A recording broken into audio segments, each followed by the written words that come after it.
yet, or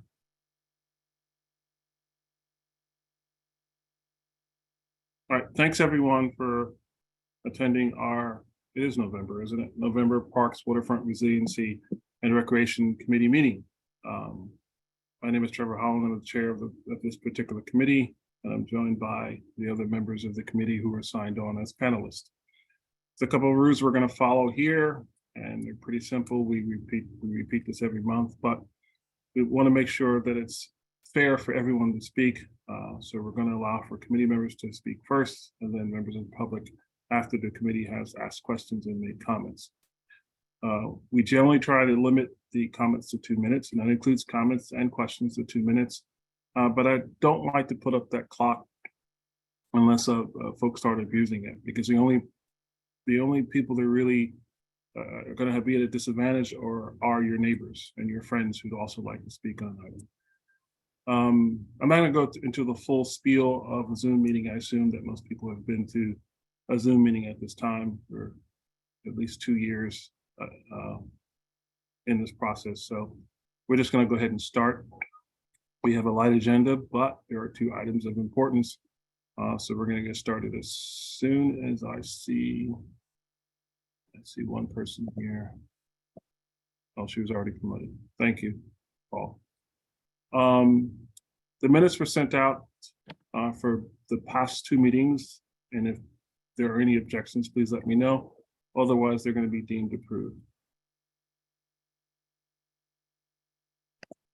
That being said, Ryan, can you go ahead and take attendance? Yes. Trevor Holland, Yes, present. Kay Webster, Present. Ryan Gillum present, David Adams, Present. Yaron Altman, Carlin Shan, Present. Catherine Freed, Valentina Jones, Present. Robin Chattel, Daniel Tainell, Josephine Velez, Present. Troy Velez. Okay. Thank you, Ryan. First up, the Parks Manager update. I think 829 is the correct number. Hi, Trevor, you hear me? Yes, I can. Hi, good evening, everyone. My report's really quick. So I got some really positive news for the district. This week, we received a exterminator for District 3, which is something that we've dire needed for quite a long period of time. He's going to be starting off in Tompkins, and we're going to have him hit all sites in District 3. We'll probably be baiting or using the RX machine to deal with the rat issues we have going on. So if anyone has any issues, any kind of areas that we need to focus on, they can email me, and I can include him to do an inspection of the site, and then we'll treat it. On top of that, we also received the maintenance worker, something that we've been dire need also for. So this week we've had him out. He's been dealing with fencing issues, trip hazards. So he's going around trying to address all the issues we have in District 3. Also, district notes, we're dealing with leaves. That's our main focus right now, picking up leaves in all our sectors of District 3. That's my report. Thank you. Thank you. So committee members, questions, and let's be brief on this, but questions. Carlin. Yes, the baiting, is that the safer pets? So typically we use the RX machine, which is a gas, which is safe for pets. I know like issues like we've had at Tompkins, which is super problematic. We try to go super early in the morning. We go between 4 and 5. We bait it. We don't bait it. We use the RX machine. It's basically they put a gas in the ground, which kills the rats in ground, and we reseal the holes, and that's where they die. We've had an influx of rat burrows. I mean, right now we're starting at Tompkins, which is a big issue. So we've been going around from Port area to Hort area. He's been inspecting, and we're going to be treating it as quickly as possible and move on to the larger parks and then do the smaller ones next. Thank you. David Adams. Yeah, hi. On Cherry Street, the south part near the park there, you do the outside along the sidewalks there as well? Because I see them popping out over there. Correct, yes. We were trying to get ahead of it. A lot of it also is a lot of people are feeding, they think they're feeding the birds. They're actually feeding the mice, rats, but he does inside the park and outside the park also. Thank you. Okay, Hi, Jamil. Thank you. I'm very happy for you that you got a maintenance worker and the rat guy. Is your I can't remember what you call it, the little fork truck, is it in service yet? No, we still haven't gotten it back. We're waiting for our small machines unit to repair a thermostat. We need it back because that's one of the plows we use for the wintertime. So we're pushing to get it back as quickly as possible. Okay, thank you. all right, thank you. And thank you, Jamil, for that report. We'll move on to the next agenda item. We're going to do a little switch from what you see on the web, but we do this all the time, just for better time management. So first up is the Chinatown Partnership public art presentation for a temporary seating installation on the Pike Street Malls by Cheryl Wing-Zi, and I believe Elizabeth is here from New York City Parks. Great, thank you, Trevor. I'm just going to give a brief introduction to our program, and then the artist Cheryl Wing-Zi Wong, who is here with me, and she'll show some visuals. I think I actually missed the last meeting. I don't know if you've all had a chance to check out Lily and Hong Lei's installation at Columbus Park. I think they came to you last month and shared that. They're on the Baxter Street exterior fence, and there's an interactive VR feature that animates the banners there. So I hope you've had a chance to check that out. That'll be up through next month. And the other recent project we brought to you was on the Allen Street Malls series of sculptures. Unfortunately, a couple of them got damaged. The remaining pieces did last the rest of the exhibition and just came down a couple weeks ago. As a reminder, our program is the Art in the Parks program. We permit temporary public artworks in parks citywide. Temporary public artworks can be on view for up to 1 year, and they take many forms: murals, sculpture, fence installations, seating elements, as you'll see in this presentation tonight. We worked with Cheryl before. You might recall the Uniqlo Park Expressions grant. There was a piece in Seward Park by Cheryl in 2017 to 2018. It was a modular seating piece there in front of the library, and it was very successful. The piece that we're going to share tonight is coming from Washington, D.C., from another installation Cheryl did there, and it will be going on to the Pike Street Malls between East Broadway and Division.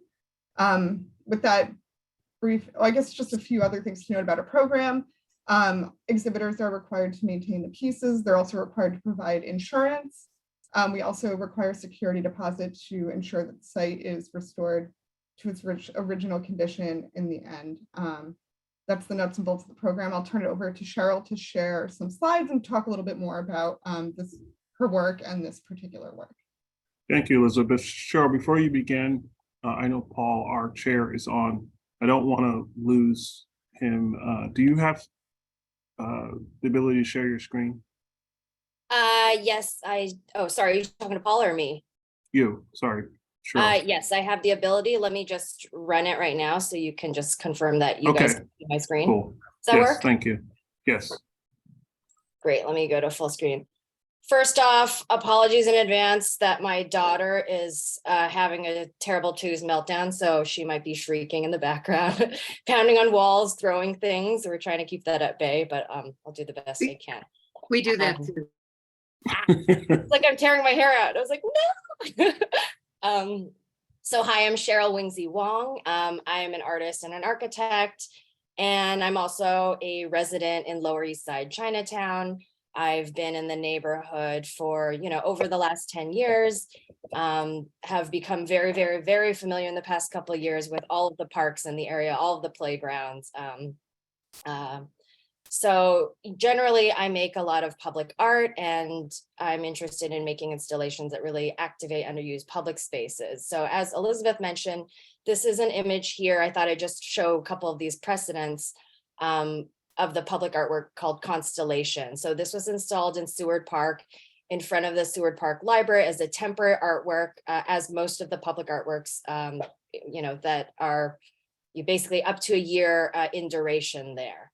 So this was, a public artwork, but for me, it's also about being a community pavilion, inviting everyone to come, sit, enjoy, play on it.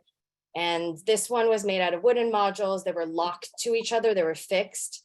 So they formed one connected cluster. And this installation happened before the big park renovation. So in a way, as a temporary public artwork, it sort of imagined the possibilities of how this space could be activated, which is similar to what will be happening with this upcoming public artwork. I just also wanted to show some images of it being activated. So between 2017, 2018, I also organized public programs on the pavilion.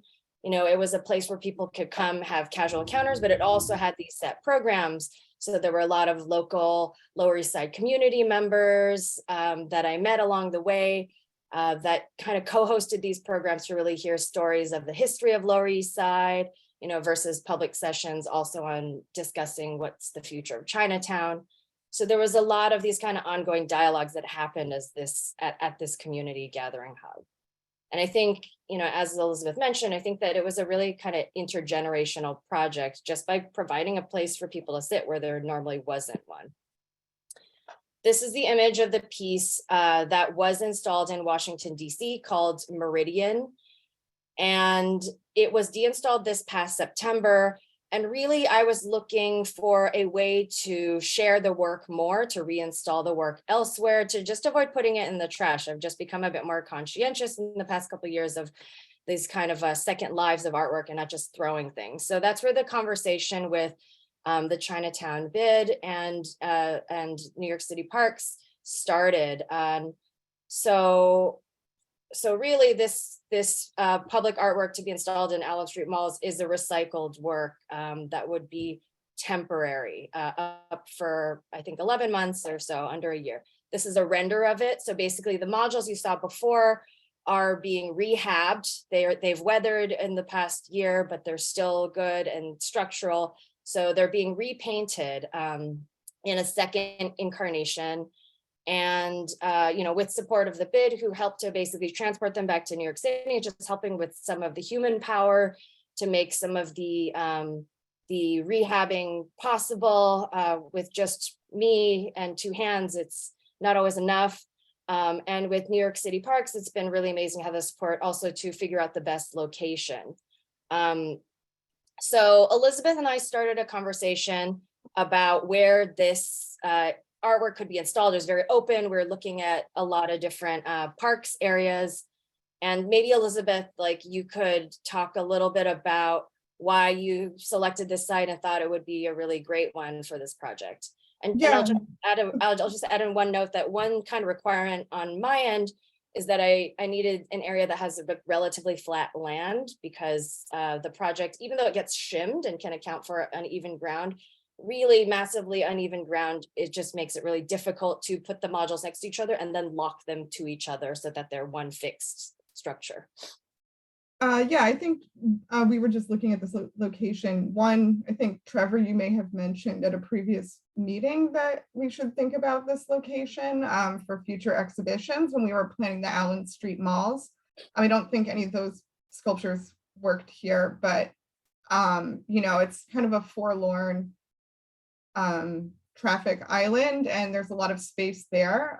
So we were just thinking it could be a great space for something like this to brighten the space up, make it more inviting, maybe getting people to think about what it could be in the future. I don't know of any concrete plans coming up to renovate it, but maybe this will prompt some of that, people thinking about that.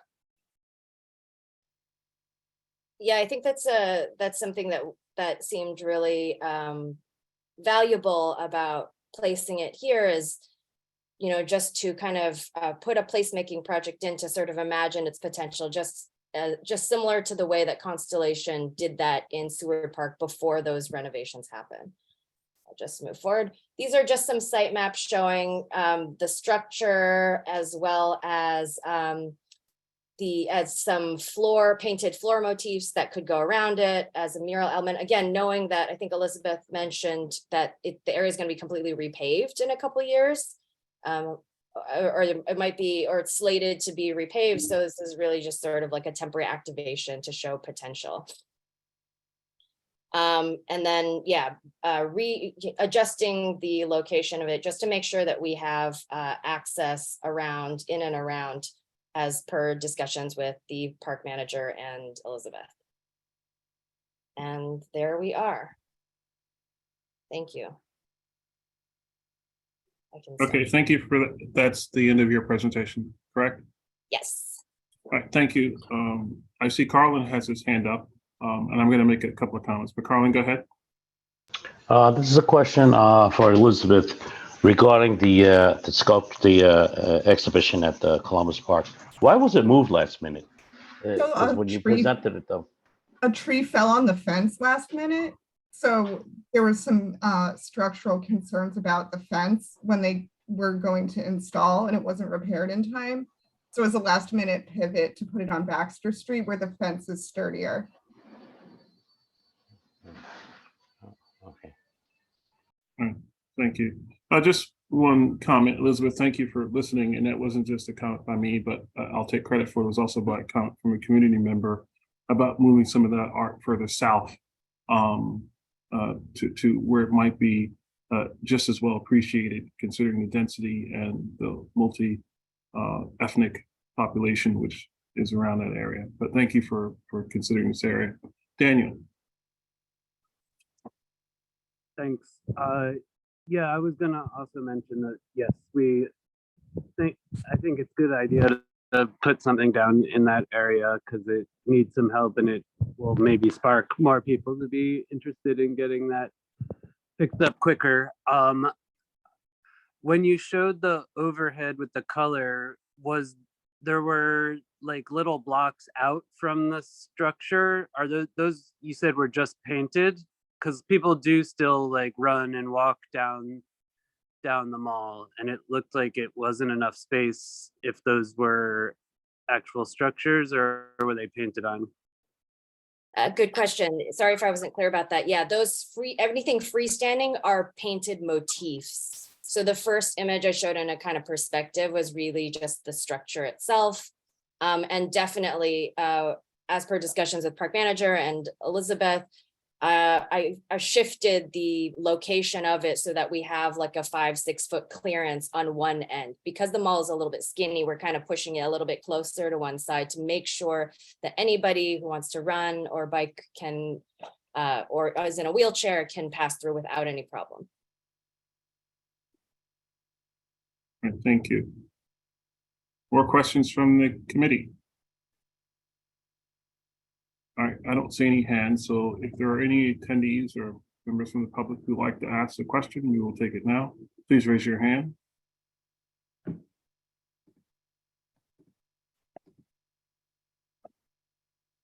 All right, I don't see any. I'm going to say that's a good thing because I'm glad to see this artwork at this particular installation.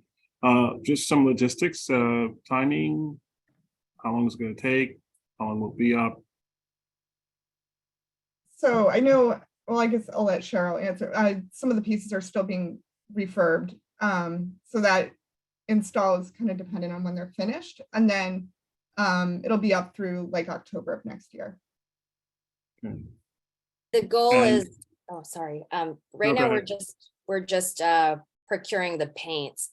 All the pieces have been kind of sanded down, rehabbed, and primed, but we're just really waiting to get the paints in. When that happens, I estimate in the next couple of weeks we'll probably be done painting. I think it just gets more difficult to install when it gets very cold. Though we've been blessed to have this summer weather so far this November. But yes, it'll be up for I guess it's probably closer to 11 months in duration. and this is a question for both you and Elizabeth. Obviously, it was further north, slightly further north on those blocks. It became a bit challenging to keep those pieces maintained. You know, there was one vandal who was apparently trying to destroy a couple of those pieces. So what's the plan here? I mean, I know it's still challenging here, but I think it's worth the effort to put some art in that particular location. Yeah, so the pieces are all securely fastened together from the inside, so it wouldn't be really, it would be very difficult to pull them apart, and there will be extra paint on hand if there's any graffiti, and that would be addressed, you know, in a very quick fashion. I would just say, go ahead. Sorry, Cheryl. Sorry, I was just going to add that some of the modules and the outer edges will put sandbags in them to help like weigh them down more. And a couple of them in the front will also have like some anti-skate tabs on them too. I was going to mention that. And also, I think it will be worth it to partner up with some of the residents and businesses in that area. They do a pretty good job of trying to keep their buildings graffiti free. It's probably a weekly thing, to be honest, but they really try hard to make sure that it looks pleasant. So we can talk offline about connecting with a couple of people and the Chinatown Partnership, since they get money to do it. It's keeping that place and fighting, you know, whatever vandalism or graffiti may happen. David. Yeah, hi. I was wondering if snow becomes a problem, if you had a 3-foot snow or something like that. That's a good question. And I think I will say that from Meridian in DC and also Constellation, New York City, they're all weather animals. They've experienced it all: sun, rain, wind. This is marine grade plywood, so it's fine. Personally, I know that when we had the crazy snowfall around the winter of 2017, I like went and shoveled out Constellation just because I live down the street. I'm just worried about people tripping over it. But Also- I think that's something that Elizabeth and I can talk more about parks, and like I know Parks does plowing in certain areas, and so we can figure out what's the best way if there is big heavy snowfall to make sure that it's not a hazard for anybody passing through the area. Okay, thank you. And thank you. All right, I'm not seeing any more questions, so I know you don't need a resolution just presenting to the board, but I'm glad to see this, and I'm hoping that we can get even more art on the Lower East Side. So thank you, and thank you, Cheryl, for presenting. Thank you. Thanks. Thank you. Next up, we have the ESCR update, and folks, keep in mind this is an update. We are trying to make sure that we just deal with update items and not revisit the entire project. So I'm going to limit to the best that I can questions about this particular update that they're focused on the update itself. So just keep that in mind. But Desiree, are you ready to present? Yes, let me Please share go ahead. screen. Introduce yourself for the maybe one or two people who don't know who you are. But Sure, of course. You could see my screen, so all good? yes. Okay, great. Hi, everyone. I'm Desiree Gazzo. I'm here with HNTB Lero, the PMCM Program Management, Construction Management for the Eastside Coastal Resiliency Project. I'm joined tonight with colleagues from the PMCM as well as from New York City GDC, who is managing the construction of this multi-agency project. The highlights for tonight, we'll do a Project Area 1 construction update, a very quick Project Area 2 construction update, one slide on environmental review and call for art. I actually don't think we have what we've heard tonight, but if there is anything, then we could certainly talk about that. The project area overview, as again, Trevor said, most people are very aware of the Eastside Coastal Resiliency Project. So we've seen this map several times before. Excuse me, I'm losing my voice. And now we'll start with the overview of contracts. So the fall of this year, November in particular, marks some anniversaries for Project Area 1 and Project Area 2. While the notice to proceed for Project Area 1 was issued in August, the project really didn't start till later in the year. So we are at about the 1-year mark for Project Area 1. And for Project Area 2, NTP was issued in November of 2020. So we're at 2 years with Project Area 2. And we just highlighted a couple of the items, again, for Project Area 2 that have been completed. Over 1,200 linear feet of flood wall, hazard-related playgrounds open, gate 18 and gate 14 are installed, and then the north part of the greenway is reopened.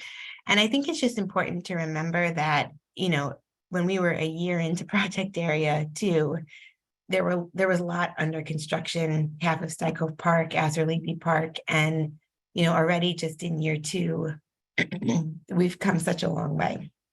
And, you know, Murphy Brothers Playground has now started, and that is kind of the last piece to that, to the kind of 3-part project. And it's just really exciting to see everything happening. And, you know, it's been a lot for people who have to go through there all the time, go through the, you know, the detours and the pedestrian detours and the park closure. But we just wanted to kind of reflect on how far we've come with Project Area 2, and just, you know, look forward to, you know, coming that and hitting that 2-year mark next year for Project Area 1. So we do have a Project Area 2 gallery, which starts from the very first construction, and it shows kind of some of the pile installation and how the flood walls are built into the restoration. We have the link here. Again, this will be on the website tomorrow, but it is just a reminder of, you know, all those steps that were necessary to get to where we are now, and with the north part of Stuyvesant Cove Park opening soon. So if anybody wants to take a look at that, that's there. And we will be posting a PA1 gallery as well. We're just working on that now. For parallel conveyance, again, we did do a short presentation at CB3 last month. Construction is anticipated to start not until the beginning of next year, and it's under discussion of when we'll come back to present more on parallel conveyance. But we did just want to kind of point out the anniversaries of PA1 and PA2. For Project Area 1, we'll start with, we just wanted to kind of put up a reminder of how folks can enter the park and the open areas of the park. So again, you can enter the open areas at Houston Street overpass, East 6th Street, and East 10th Street, and then from Project Area 2 all the way to the north. When we get into Project Area 2 in a couple of slides, we will talk about when that connection will be closed later this year. And then you can also access the southern portion of the park, the small piece of the passive lawn that is open, and then Corlear's Hook Park from the ferry terminal via the temporary bridge. And now that the Pier 42 deck is open, you can access Pier 42 that way as well. So just wanted to pop this reminder up to let folks know, again, where all the access points are. And this is on the website as well. So for 2022 to early 2023 construction activities, again, much of the work that has been happening in the park is ongoing soil stabilization activities, esplanade dismantling, deep sewer activities, and pile installed there. The combi wall, it's just a combination of 2 different types of piles, of sheet piles, a sheet pile and another pile. That flood wall work, and that's closer to the esplanade, that will be starting here either towards the end of next year, beginning of probably this year. So we'll be looking forward to showing you photos of that and how that wall is made. And then the Delancey Street utility pile and abutment work, that again will be starting in the next, probably early next year, with some work on the park side, probably starting first, and then again, work on the residential side will follow that. Construction for the new Corlear's Hook Bridge is on the horizon. The passive lawn is closed for the utility work that will be starting there. And then there is ongoing work at Montgomery Street and South Street. And then eventually in 2023, that flood wall construction will begin. And then we have the Montgomery to Cherry Street Greenway flood wall activities, which we do have slides for in the next, pictures for in the next couple of slides. The Con Ed work in the shared use path from East House into East 10th Street, that work will complete this year. And then a part of that Greenway will reopen for park users to make use of. And we will, post that information as it becomes available. The slip ramps are in use. And again, that is closer to Houston Street. So the lower portion of the Greenway there will potentially remain closed, but it looks like the northern portion will be able to reopen. And then the East 10th Street utility work that will move forward again. And then we have ongoing partial FTR lane closures that will just be an as needed activity at various locations as the project progresses. We do, remind everybody to look at the weekly bulletins and advisories because that is, where the most up-to-date information is. And then there is Saturday work is also noted on those advisories as well and bulletins. So the Montgomery Greenway flood wall activities, we have a photo here of the sheet piles and the community advisory that was originally sent out, and that was sent out back in July. The contractor anticipated that all of this work was going to have to be done overnight with the use of the slip ramps, and the contractors, figuring out that they could do the work during the day shifts. They have moved the majority of the work to the day shifts, and that's what has been, that's what's been, progressing,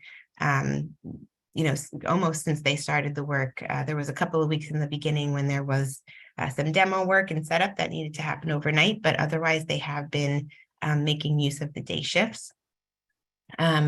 Starting next week, which is November 14th. So November 14th, for about 1 to 2 weeks, the contractor will need to complete some work during the night shift on this Greenway and the adjacent FDR. So there will be some night work for the next week or so.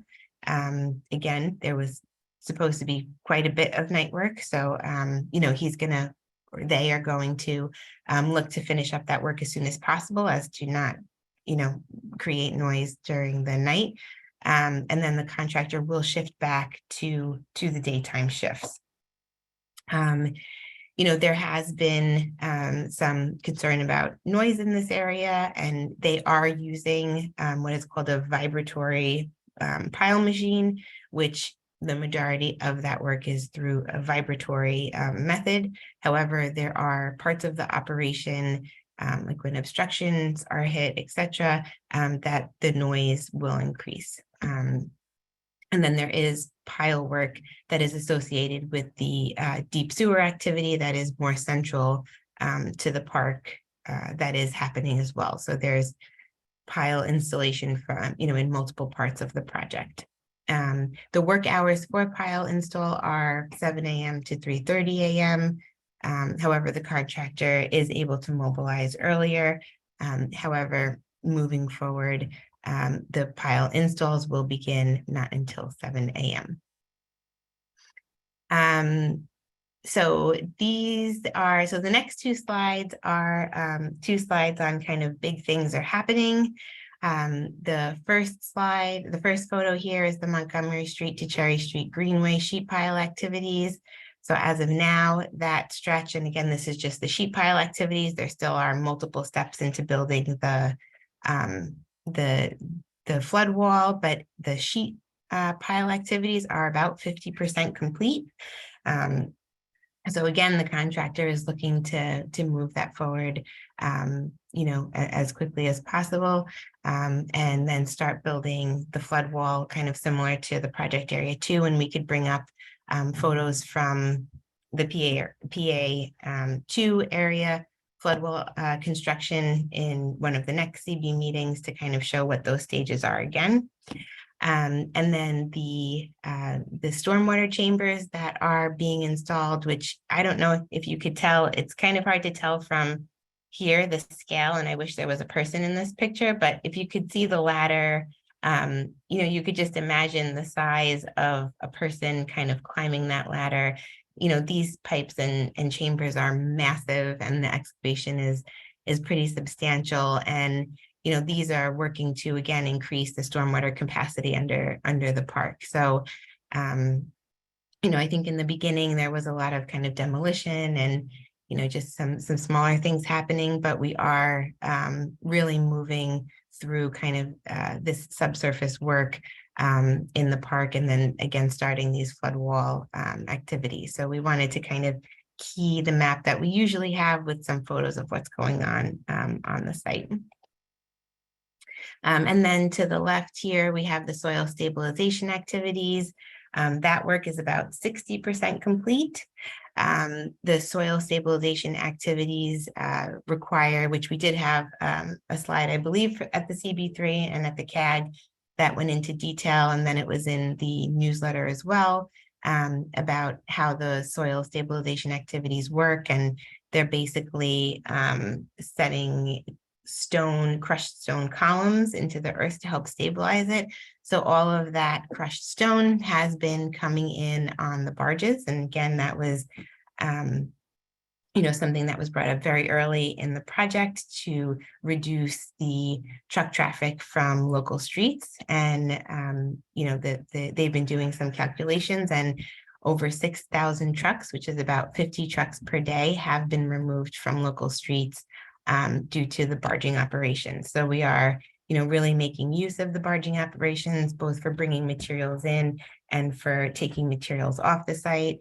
And the slip ramps are also helping with, again, reducing the local traffic as well. So we are, it's a big savings, and we just wanted to, share those numbers with you. Construction work sequencing, we've had some questions about, what's next? So this is, again, just a reminder, we put this into all of the presentations, and we're kind of bolding the items as we're completing them or as they're in progress. So right now, in the kind of what they call the inland side, the sewer replacement and upgrade is happening, and those were the photos that we just looked at. The flood wall pile installation, that is, again, happening down by the Greenway at Montgomery Street. And then the concrete foundation would be next, the flood wall, the fill and compaction, and then the site elements along the waterfront esplanade, the soil stabilization, which again, we just mentioned is about, give or take 60% done. The removal of the esplanade is well underway. And then once those items are completed, or a portion of it, then they'll start installing the combi wall and cap wall and start working on that rebuilding of the esplanade towards the water, which then they can start the fill after that. And then the site elements and materials will go on top. And again, this will happen in, kind of phases and things, but that is the general work sequencing for the inland and waterfront portions of the project. And again, we try to provide photos as we move forward with them. So for construction progress, I believe this is the first time we're showing this bar chart at CB3. We had presented to the CAG about 2 months ago, and it is on the website as well. And this is kind of an overview similar to the PA2 schedule that we've been providing of the 2 major phases of the construction work, which is, what we're calling kind of phase 1 and phase 2.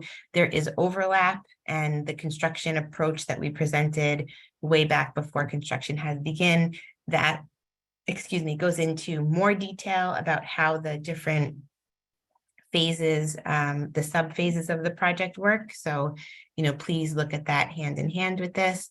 But we basically tried to color code it into the different phases, the green being the kind of parks open space, the blue is the overpasses and bridges, and then the beige in there is the flood walls and floodgates, which is minimal for the PA1 project and makes up the majority of the project area 2 project. So we hope this helps a bit, and we put a link to the construction timeline on the updates page, and that has more information on there as well. But the project is, again, moving along and on schedule for what this has been presented quite a couple of months ago. For project area 2, again, this is the construction progress. It's much less detailed than the project area 1 and much easier to read. But again, we tried to do the same thing for project area 2. Cove Park north of East 20th Street. The planting has begun. We have photos in the next slide. It's looking really great. For the south part of Stuyvesant Cove, the flood wall and seawall construction is moving forward. Again, ferry access will always remain. Flood wall construction is happening throughout the rest of the project areas, and the pile install in Murphy Brothers Playground is beginning as well. So here are a few construction photos of the planting in Cove Park North. Again, it's looking really, really great. Once the planting and then the rails are in, then they'll be able to open a portion of this northern part, and then I think the other part of the northern part will be open a little bit later in the year. But again, we are really looking forward to opening that section of Cove Park, and then again the full north of East 20th Street. So with that, the Greenway has opened north of East 20th Street. And now it is closed between East 18th Avenue C Loop and East 20th Street as shown here. Again, there's still access to the ferry terminal here, but this portion of the Greenway is closed now for that work that's happening down there. And this is the current configuration right now, which is started last week. And then for a look ahead, and this is what we kind of mentioned before, later this month, potentially, we're still working on finalizing that date. The contractor will need to completely close the access down in this PA2 area, which will cut off the access between PA1 and PA2. The detour, again, originally extended to 37th Street because the north of 20th Street has opened. The detour is now up till 20th Street, but there will be a little kind of jog around for bikers. Pedestrians can kind of use Avenue C to get to the East 10th Street Bridge, but there is no access to the park on East 14th Street. So really the next entrance to East River Park is at East 10th Street. We have been presenting this as that will be, an upcoming step, and this will take place again later this year. Access to the ferry will remain open throughout the construction. And then we're almost finished here, just a few more slides. So we did just want to, again, review that there are community impacts. We presented this in the very beginning of the project, that unfortunately with construction and with building the new park and the flood protection for the community, there are also community impacts. And the typical community impacts include detours and lane closures. We're working to put up as much signage as we can. We're working again to maintain public transportation, which includes the ferry landings, buses, etc. We coordinate with emergency vehicles for access, throughout construction. And then occasionally there may be utility service interruptions. And, we look to give advance notice. Again, parking closures in some instances as well. But we do work with our community construction liaisons to try to inform the community. We have the construction bulletins and the advisories. And again, when inquiries come in, we do try to address them as soon as possible. Again, there always is, we have to coordinate with the field, with the construction team. But we do look to turn around those responses to inquiries as soon as possible. We put our community construction liaisons for PA1, Joyce and Sonia here, and then there is a link to the inquiry tool as well. Again, the inquiry tool, there's a number of us that get those alerts, but you could reach out either way through our CCLs or through the inquiry tool. For environmental monitoring, again, that is 24 hours, 7 days a week. We did have a question to just kind of review the time-weighted average that is set forth by the EPA. This kind of screenshot up here is from the environmental monitoring fact sheet that we have. And it just kind of speaks to the fact that the EPA has a 24-hour time-weighted average as a standard for evaluating particulate pollution levels. So they assess particulate pollution on a 24-hour time-weighted average. The ESCR project assesses it in 15-minute increments.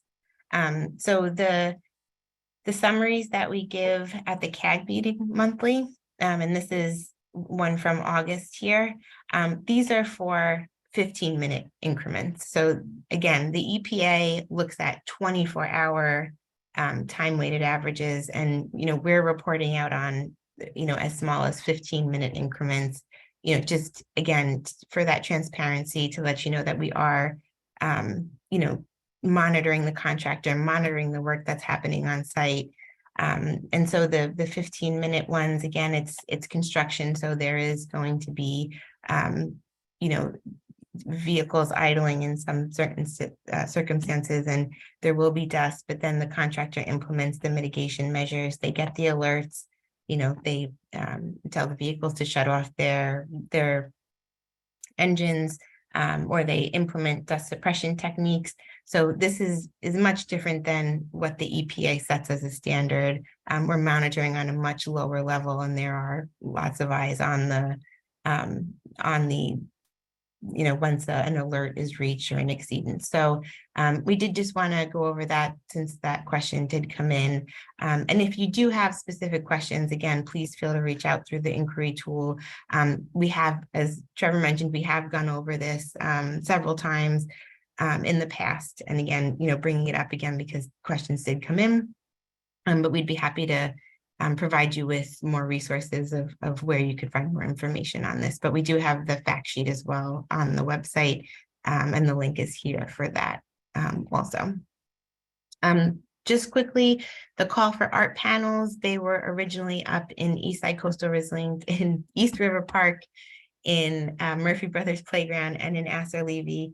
The panels in Astor Levy and Murphy Brothers have moved now to East River Park since Murphy Brothers is under construction, and Astor Levy is completed.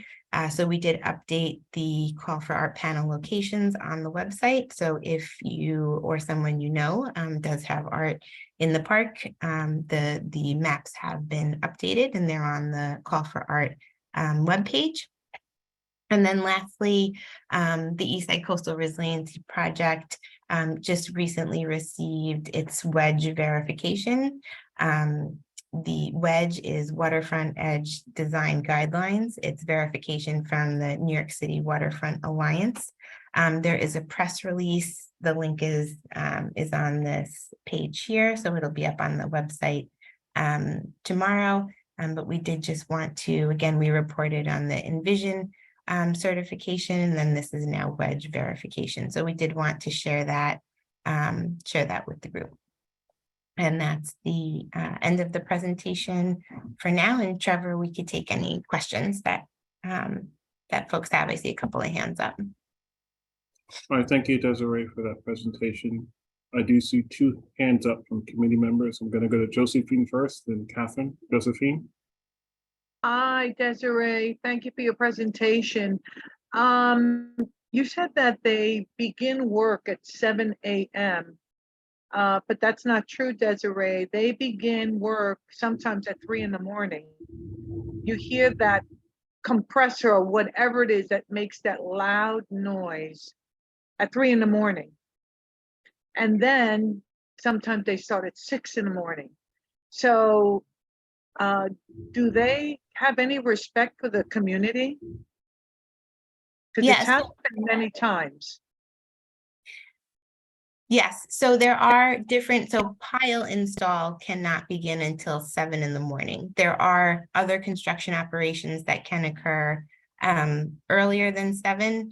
And then when there is overnight work or construction times are approved to be extended, which again, we try and reflect in the bulletins. We typically reflect in the bulletins unless it's something that, it is an emergency or something that needs to be done immediately, then it would be reflected in the bulletin as well.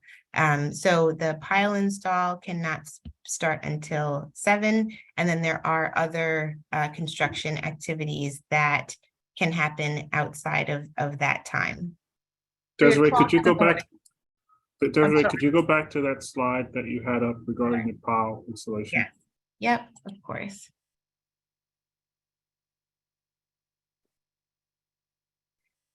Yeah, so when you look on the bulletin, hold on, let me see, where was that? So when you look on the weekly bulletins have a time column on there. And actually, I'm just gonna go back quickly to because I do have a slide that has the weekly bulletins on there, just so I can point that out quick. Oh, it's very small, but there is there's the map key, there's the date, and then there's the work hours. So there are certain activities where the time is different. They're not all the same. However, there was a complaint about the pile install earlier this week, and that was again taken care of immediately. And that is why we kind of just wanted to point out that the pile install will not start until 7 a.m.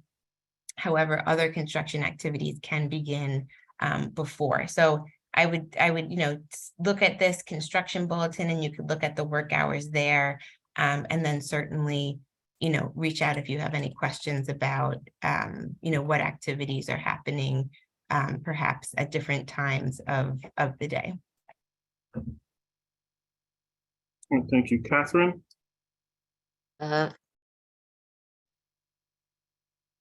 There it goes. Hi. Thanks, Desiree. Yeah, I'm afraid mine is the same. They were doing pile driving this morning before 6 because people were, I was getting phone calls and people were complaining about it. And I know, as you said earlier in the week, I know we called the Sonia and they got it to stop, but it was going again this morning. And it's amazingly loud because it literally gets louder further from the park because of the way it echoes. So I would say everyone who was close to the park this morning was aware of it. Because I heard people from Gouverneur Gardens were complaining, and I know like Vladeck and in East River. So as you said, they weren't supposed to start that early. So what do? Do we just call Sonia? Because I don't know what the ground rules are.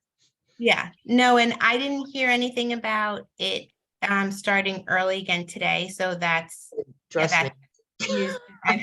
I'm not gonna take it each way, but that's what our community construction liaisons are for. They would be your first point of contact should something like that happen, just like what happened the other day. So I'm not aware. I did check in, earlier today, and I was not made aware of anything starting earlier today, but we could certainly check in. Our CSAILs are on the call now, so we can certainly check in and see, what was happening earlier this morning, and find that out and get back to you.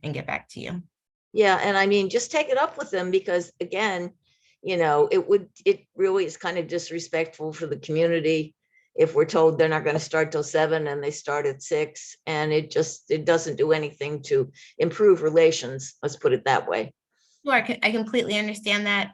Again, I know, I'm just wondering if there was another activity that was happening earlier in the morning, because I didn't think, after the other day, they would start again Yeah. before 7 o'clock. So we will definitely take that back and look into what was happening, earlier this morning. Again, some construction activities are approved to start before 7, but we will look into what that was, because we were not made aware that pile driving was starting this morning earlier. Okay. Again, there weren't any complaints that came in to us today. I got complaints. Well, I'm going to say this, and Catherine, I appreciate that, but I don't think you really want to be the CCL for this Oh, project. I don't, trust me. Yeah. So I would urge people, we've been saying this for quite some time, to call the CCLs or to use the inquiry tube. There's a couple of reasons for that. Number one, so Desiree can have a record of it, and so that it is on paper, or is, someone has a paper trail of these complaints.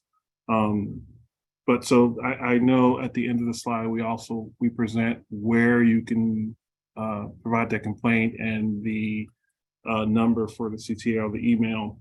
But I urge folks to please use those CCLs. I mean, that's what they're paid to do. Unless Catherine's getting paid to do it. And I don't think she is. No, No, I'm You can add your name here too, if you want, Kathy. I know they are hiring though. I know they're hiring. So if you'd like. I have no but problem passing the numbers along. Yeah, no, and again, the other day, we did get quite a few inquiries. Even the construction folks, they, addressed it immediately, and it was a thing. And, we were told it was not going to happen again. Again, there are in the project, in the project contract, there are certain times of work, and it's kind of standard for construction projects. And then again, depending on the project, like FDR lane closures, those have to happen overnight sometimes. So there are things that need to happen during certain times at night. And those are the things that we typically try and give the community notice for. But we will certainly look into what was, causing the noise this morning, and then try and get back And to you. all the other times, please, 3 o'clock in the morning. Yeah, again, the best way for us to be able to try and identify what was happening at 3 o'clock in the morning is if the inquiry comes in through the inquiry tool, or if you have the date, or, because, some things happen overnight and some things don't, and there are a lot of other construction projects also. So just, it's really helpful if the inquiry is put in with the location and the time, so that way we could understand exactly what it was. The inquiry tool does have maybe at one of the next CB3 meetings, we can go over how the inquiry tool works, because it is geolocated. So you can put a pin to exactly where, the noise is coming from. And then we can, we try and make it as easy as possible to use that inquiry tool, so that way we could identify where things are. So it's a great tool, and we'd love it for people to use that, and reach out to the CCLs as well, of course, but they're the ones who respond to the inquiry tool. Thank you. Daniel?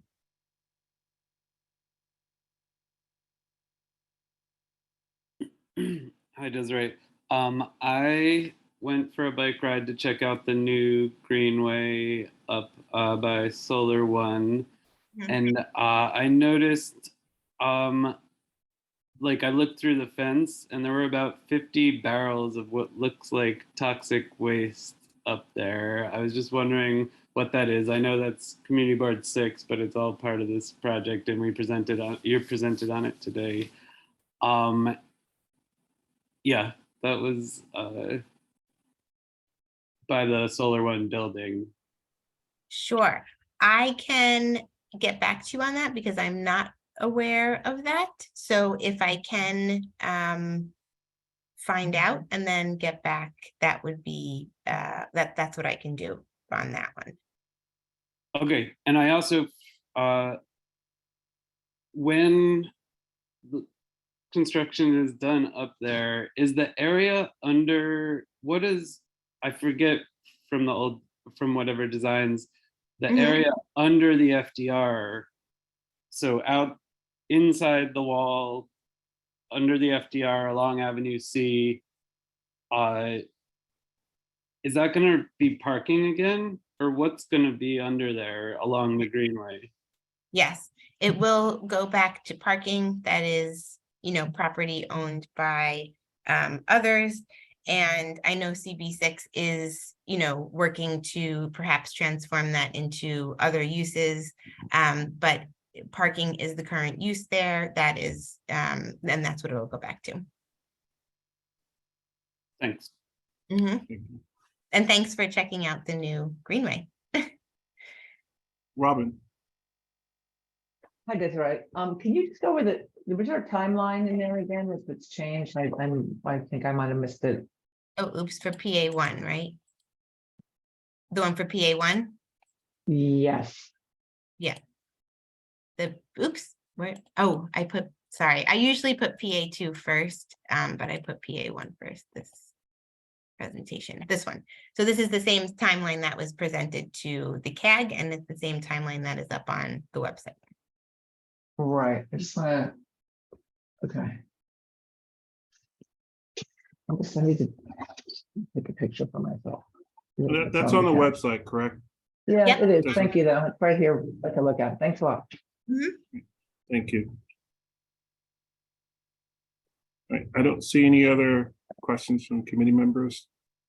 I see about 5 from our community members. So I'm going to go to who I see first. Just so you kind of know the order, it will be Christine, Billy, Wendy, Scott, and Jonathan. So I'd like to not use that 2-minute clock, so help me out here, folks. So let's start with Christine.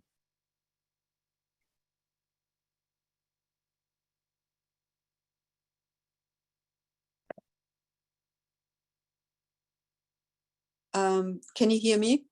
Yes, we can. All right, great.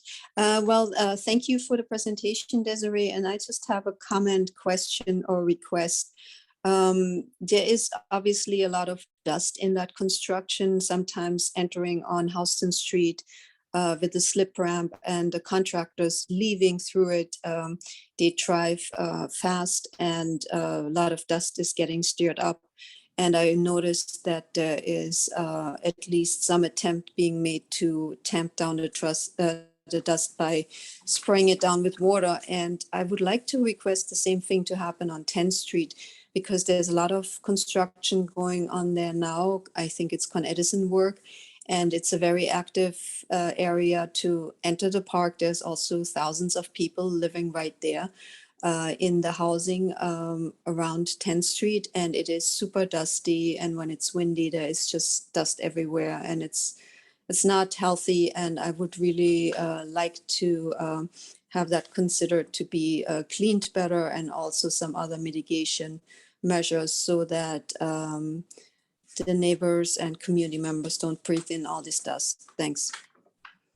Thanks, Christine. Yeah, I could definitely take that back to the construction team. I know there's other construction that's also happening at 10th Street. I believe that's not ESCR related.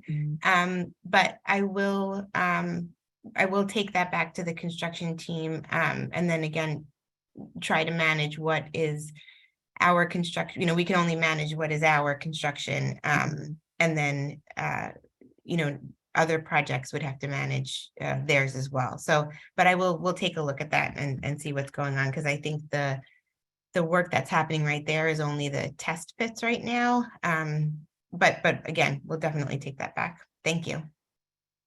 Thank you. But Desiree, if it's possible, and I know it's not your responsibility to find out the other work in that area, but maybe we can address it in a different way, because I understand Christine's point of the compounding of multiple construction activities may not be your particular vehicles, but if we could make the other company or the other organization or group that's doing that work aware, perhaps we can get them to do the same.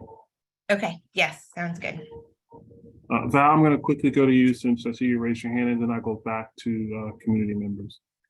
No, you can go, because I'm speaking as a community member, so I can go 6. I'm fine. Okay. And I'm sorry if I messed up the order, but Billy? Hi.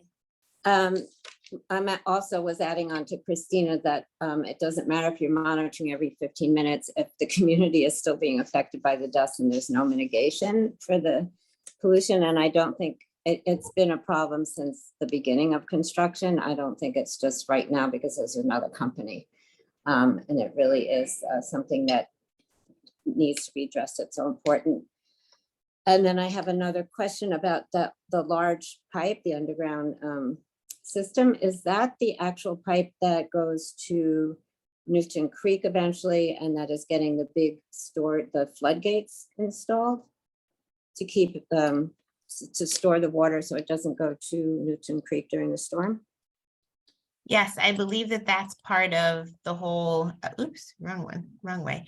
Part of the whole kind of what we're calling the parallel conveyance system. Part of the parallel conveyance system is being built in under the Project Area 1 project. And those are, that is part of that infrastructure that is being put in place under the park.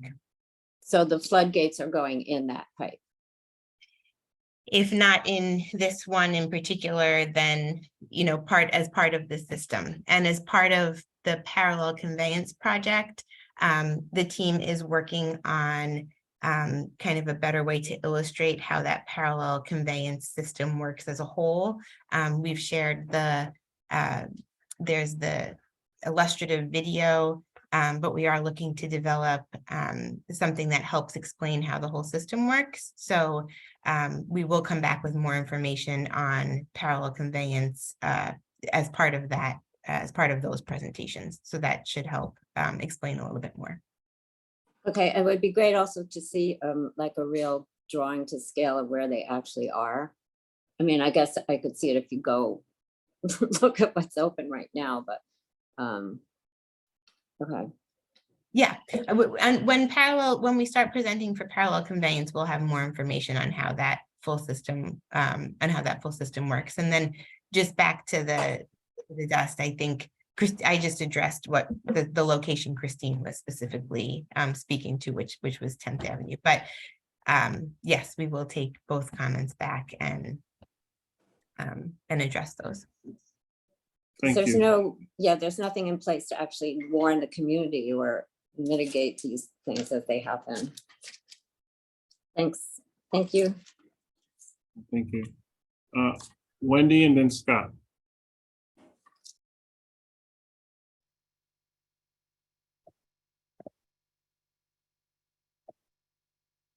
Hi, I'm going to follow up with Billy's question. On that drainage pipe, is it correct that when rain will fall on PA1 in the future, it's going to flow into the system rather than into the river?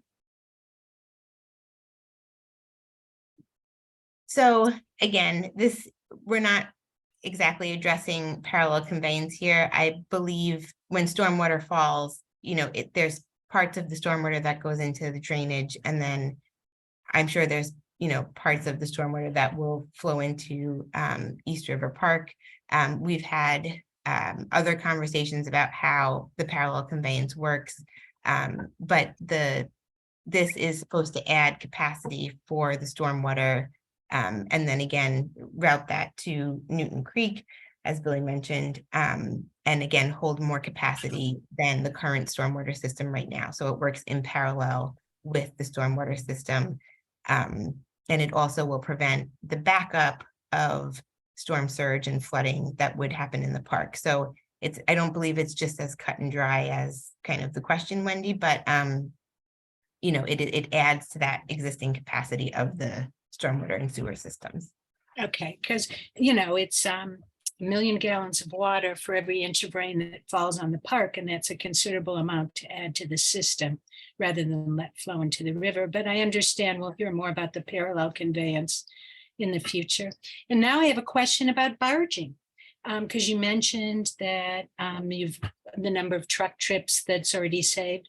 What's the current on the incoming materials What is the current? Are we going to be still expecting 3 barges a day for 3.5 years, as was the original plan? So I can't confirm if it's exactly 3 barges per day for the next 3 years, but they are, as well as bringing in the crushed stone. Once they start doing the filling of the park, the raising of the park, the soil for doing that raising will be the other kind of larger, mass material that will come in via the barges. I think the barges are being used for a number of things, but those were the 2 really big operations, or 2 or 3, removing things off the site, bringing in the crushed stone for the soil stabilization, and then again, bringing in that fill material is the, probably the largest operation for the barges. We could certainly look into maybe sharing, some other uses that the barges have more specifically. But the contractor is looking to maximize the use of the barges with the large quantities of materials that are coming in and then leaving the site. I think that's really good because it's, you even showed here 50 trucks a day, but one barge is 58 truckloads. So even if we're down one barge and that comes by truck instead, it's really going to have a big impact on the local community. So I do hope that barging is how it comes in. And I have one other question on the Envision. You mentioned the Wedge Awards and the Envision Award. Originally, this project was aiming for a platinum award, but it received a gold. Where did it fall short? Yeah, and Wendy, we did reach out to the Envision team on that, and we did receive a response. So I will forward that over, and I don't have it at my fingertips, but I will forward that over to you because I know you did request that, and share it with the community board as well. That would be great. Thank you so much. Thank you. Scott and then Jonathan. Yeah, hi. So I have a very simple question. I ride my bike north on the Esplanade until 18th Street, which is now the new exit to the detour on basically Avenue C. Is the understanding that the 20th Street, the 23rd section is now open for biking? Because I keep going to 23rd. I didn't see an exit to 20th to go northbound or southbound for that matter. So I'm not sure if that's really open the way it shows on this picture here. It looks like you have to go all the way to 23rd when I go by it, past that light on 20th. So this portion here from 20th to 23rd, this whole portion is open. Are you saying you're not able to? Yeah, that little section there, I came to 20th to 23rd. I didn't see that was open. Maybe it needs signage or something, but I didn't see that there was a opening on the park itself. I ride on the Avenue C instead. Okay, yeah, it is open. I know, okay.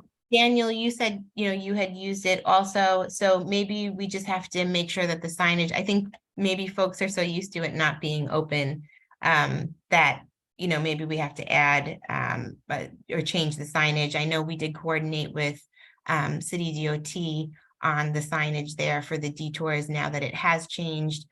So we could look into that to just make sure that it is very, obvious that that section did open. Okay, I will take a look and try not to get run over before that. Okay, thanks. Thank you. All right. All right, thank you. And last up will be, before I go to Val, will be Jonathan Ramirez.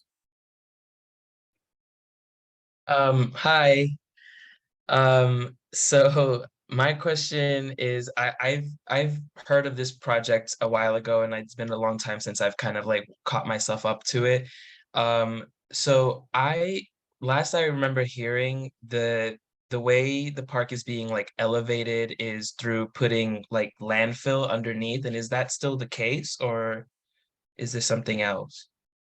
Yeah, so Jonathan, if you submit an inquiry, I can send you to a slide that has the specifics on the fill that's being used in the park. It's not just landfill. There's the fill that's being used in the park needs to meet certain characteristics.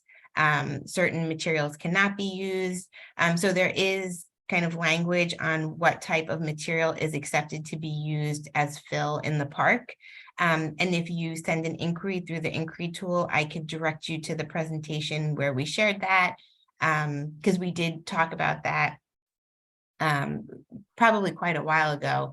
But again, you know, as we get closer to those operations, which that will not happen for at least another year or so, I believe, you know, then we'll probably bring them up again. But if you'd like to know more specifics on that, we could certainly answer your question and direct you to the presentation where we spoke about that to learn more. Okay, thank you. And so my last point is I know this project had a bit of a rough start with like the community interactions previously, and I just want to know, like, as this project keeps moving forward, is there a way you're still getting community feedback, like obviously other than this Zoom meeting, because you know there's not like the whole entire community is not going to be in this Zoom meeting? Sure. So I think that's a great question. So we present to Community Board 3 almost monthly. We present to Community Board 6 as requested when there are major work items happening. There's also a community advisory group, and there's a link to the community advisory group meetings on the ESCR website as well. And that is made up of representatives, and there's the roster of representatives is on the website as well, that make up the communities of the ESCR project. And that is intended again to again share the information that we share, bring feedback from the groups that, you know, those members represent. We also do tabling activities. We have the inquiry tool that takes in information. Our community construction liaisons walk the site, are in the community, reach out to TA leaders and folks within the community. And we are always looking to, you know, do presentations in buildings and communities to get that feedback. So we have been, again, reaching out to the communities that are affected by the construction. And if you live in a particular building or with a particular group, then you could request, you know, for us to come and speak to, you know, your folks as well. But then within the neighborhood, we've been doing tabling sessions. As it gets colder, it might, you know, halt us a little bit, but we do try to be out there as much as possible. But if you have any suggestions, all right, thank you. Also open. Oh, sorry. Nope, it's okay. If you have any suggestions, you know, just send them through the inquiry tool as well, or reach out to our CCLs. Got it. Thank you so much. Okay, Val, let's wrap this up. Hi, my name is Valentina Jones, and as a resident, I just want to follow up on what Wendy said. I too am very glad that when I look out my window, usually like some point in the afternoon, I do see barges out there that, yeah, that's what I see out when I look out my window to, I look out to like where the amphitheater was. That's what I look out to. And I see the barges that come, and I haven't really seen a lot of trucks in my area. So that's as a resident. Now, secondly, as I'm the president of the Lower East Side Power Partnership. And so I want to thank you for answering the question about the August report, because that was a question that was sent in that someone came and asked, and I thought, you know, so let me just leave it there. The other thing is, one of the other things that the Power Partnership sent in, and we got a response, is that DDC has kicked off a design for the Bellevue Hospital flood wall project. And the reason I ask about that, and hopefully you can bring back some more information next month, this community uses Bellevue Hospital to a large degree. This ZIP 10002, 109 are high users of Bellevue Hospital. Bellevue's emergency services is one of the top 10 emergency services in the nation, not the city, the nation. And I know that during Sandy, I think they had to evacuate because I think the essential supply service was downstairs in the basement. So if you could bring back some additional information about what they're doing in terms of Bellevue's flood wall, that would be appreciated, because this community does use Bellevue services, a lot of the people. So let me just say, my concern has always been that the priority be protection of the people down here, including those that are low income, people of color. And so I think that Bellevue Hospital is definitely a service to this community. So if you can bring back information next time, it would be appreciated. Thank you. Thank you, Val. Before you go ahead, Desiree, I will say, yes, Paul, I noticed that. I will say that I think, Val, you're making an excellent point about that hospital. I'm not sure it belongs in the Parks Committee.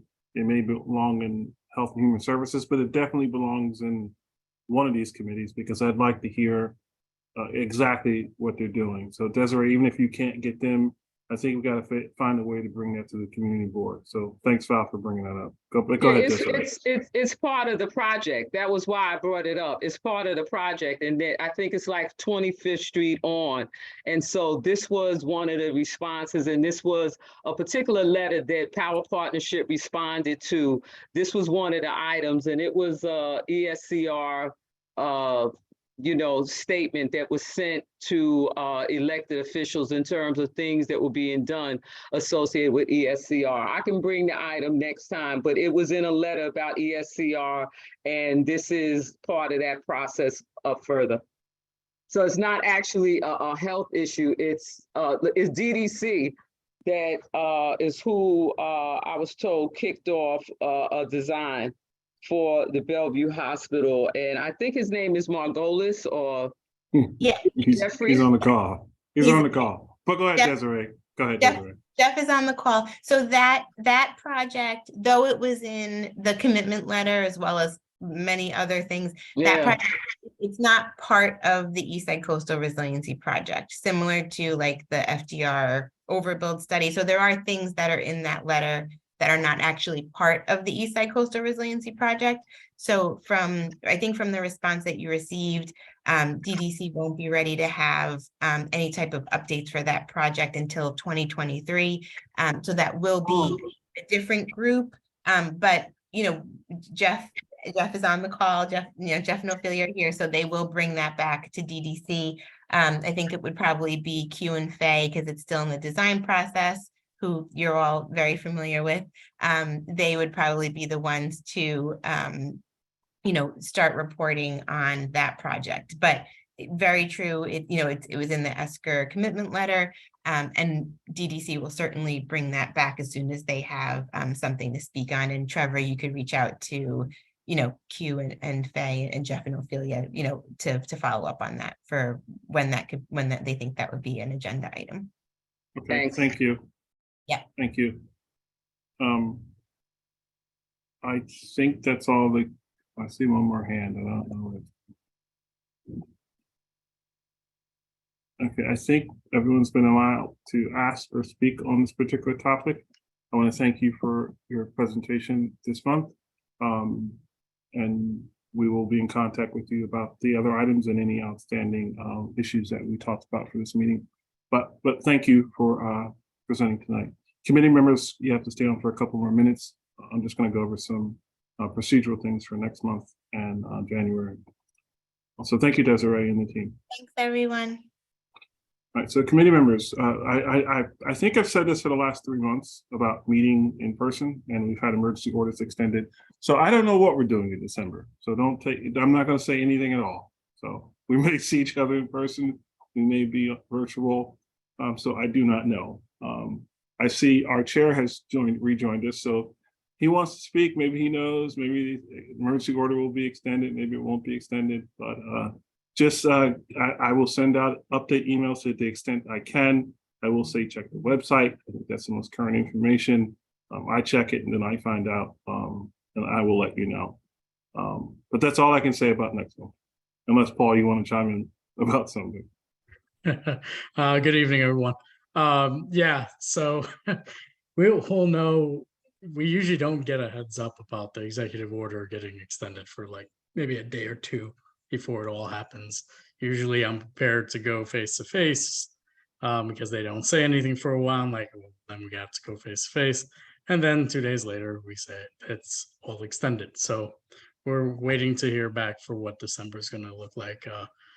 I'm kind of in the dark just as much as Trevor is and every other community board is about the executive orders, but it's been the city that's been doing the extensions, not necessarily the state anymore. So that's all we got there. So stay tuned. Hopefully I'll get more information at Borough Board next week. Thank you, Paul. Val, you have a question? No, just somewhat a statement. The place that we have our meeting at has windows, which, you know, one of the issues is the fact that the Centers for Disease Control has stated that one of the things in terms of good ventilation is windows that the air can come in and out. And so where's that? The place on Delancey Street, they have windows. I'm just saying that, you know, if we're thinking about wherever we're going to meet, that place makes sense. And that place makes sense from somewhat, you know, the fact that they have ventilation. That's all. And I'm just saying, let's just consider that if they say next month that we can meet indoors, that the place that we were meeting, as I remember it, had windows. So, you know, if we have a choice of places, let's go with the place that actually kind of goes along with the CDC and what they're saying is like the best choice, which is someplace that has ventilation. Yeah, got it. We will likely meet there. I mean, that's where we've been meeting for quite some time, unless it's a special thing. But David has a question, and just keep in mind that David and now Josephine are running us leaving just a little early. But go ahead, David. The November meeting is Zoom, right? November executive full meeting. The full board. The full board is a Zoom meeting, right? Everything is going to be Zoom for this month. Thank you. Right. Oh, okay. I feel it. So the full board is Zoom this month too, Paul? Okay. See, I don't know everything. I just found that out today. Josephine. Hi, you know, Val was mentioning that community room where we meet for parks has windows, but it also has air conditioning covering the windows. So, but the air conditioners are so noisy that you can't hear the presentation. So where are we with that? Well, Josephine, as you know, I lugged speakers and microphones to make sure everyone could hear, and I used Kay's friendly association with that building to use their speakers. So we will find a way. It's a community board meeting. We will find a way. I know the air conditioner are noisy, but there is good news coming. That center is slated for renovation. So we'll get a complete HVAC system, and you won't have to worry about noisy ACs anymore. As to when that will be done, that's another story. You can ask 7 years. 7 years in I waiting. just don't want to go into. Can I just tell you that Josephine, that there are also doors to the outside and windows on the side that there are no AC units. So, and I'm not sure we want air conditioning on in the winter anyway, but Well, I just don't. I just don't want to be in a room that's crowded with no air. That's it. Okay. Thank you. Well, right now we're on emergency order, so we will see. But Carlin, I open up this can of worms. I think Kay covered it, that the room does have windows on both sides that can be opened. Okay, so we will look at that. But that being said, Ryan, if you want to take attendance for the final, well, it's not a vote, but just take attendance for those who are here. Yep. Trevor Holland, Yes, present. Kay Webster, Present. Ryan Gillum, present. David Adams, Still here. Yaron Altman, I'm sorry, did you call me Ryan? No. No, Uh, sorry. Carlin Chan, Yes. I'm here. Catherine Freed, Yes, I'm here. Valentina Jones, Present. Robin Chattel, Present, yes, Daniel Tano, thank you. Present. Josephine Velez, Here, Troy Velez.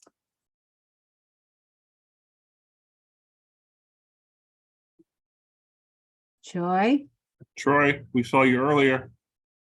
He's got his thumbs up. okay, I can see him, so I can. right, that's it. All All right, you thanks, see is his everyone. thumb.